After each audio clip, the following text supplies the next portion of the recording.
Excuse the look in these rather unusual times. I'm getting ready for my hour-a-day exercise.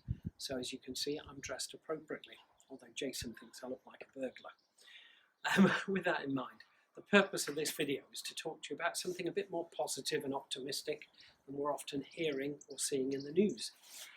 We thought we'd cover today the subject of market timing and why it pays for you to stay invested. And I think last week was a particularly good week for us to be able to use as a way of demonstrating that message. On Monday the 23rd of March, we saw the stock markets, well, as the media like to say, plunge, plummet, fall from the sky, you know, the usual exaggerated terms. And yet, by Friday, the markets had a strong recovery against a lot of those price falls. Not fully, to be fair, but nonetheless, they bounced back just as sharply. Now, why is this interesting and relevant for your portfolio? Well, because for months now, we've been saying we'll stay invested through this period. And yes, it will be volatile, and yes, it will be difficult if you look at your portfolios every day, which you should not do for your own sanity. But nonetheless, that recovery has started to come through. So what we're going to do is show you this little slide that tells you over numerous periods throughout history, trying to time markets is a bit of a mug's game. It shows how you lose out in the long run if you miss those days. But I think the more interesting thing, so we'll put this slide up in a second and we'll explain it in more detail, but the more interesting thing is that I noticed if you are on a platform of some sort trying to take advantage of these weak share prices, guess what? You're not going to be able to do it. And there's a good reason for that. The market makers don't want you to be able to take advantage of those very, very cheap prices. And what they'll often do is put a little warning sign on the computer that says, sorry, it's a very busy day in the markets. The market's very volatile. We may not be able to secure the prices that you see on the screen.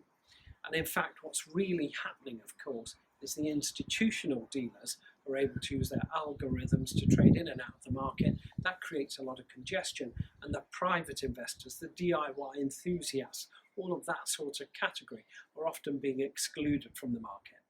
Now, of course, the regulator historically has not seen fit to investigate these practices. Maybe one day they'll decide this is a good time to do it. But what you can learn from it is this. Trying to time those markets is almost impossible because they're very, very short-lived. And by that I mean, if they last a day, in most cases, you'll be lucky. And that means you have to get in at that very, very low point before the market decides it's a very low point and shoves the price straight back up again. So from your point of view, you can feel a bit more optimistic that by staying invested in the market, you are not losing out by trying to market time, okay? Okay, so have a look at this chart. It's a bit like one of those cooking programs, isn't it? Something we've prepared earlier for you. What it shows you is that if you'd invested in the S&P 500 index, which is really just the US stock market, that over a 20-year period, by missing out the best days, you could actually miss out on a massive amount of return. So for example, if you'd stayed fully invested, look at the top blue line, you'd have achieved a return of 5.6% per annum.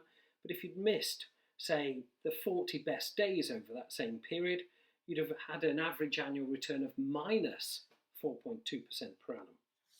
Finally, I think we can start to see some light at the end of the tunnel. The fact that the testing kits are now available to frontline staff, the fact that the government has clearly got a strategy to try and get as many people who've self-diagnosed back to work in those specified occupations is clearly going to help with the economy.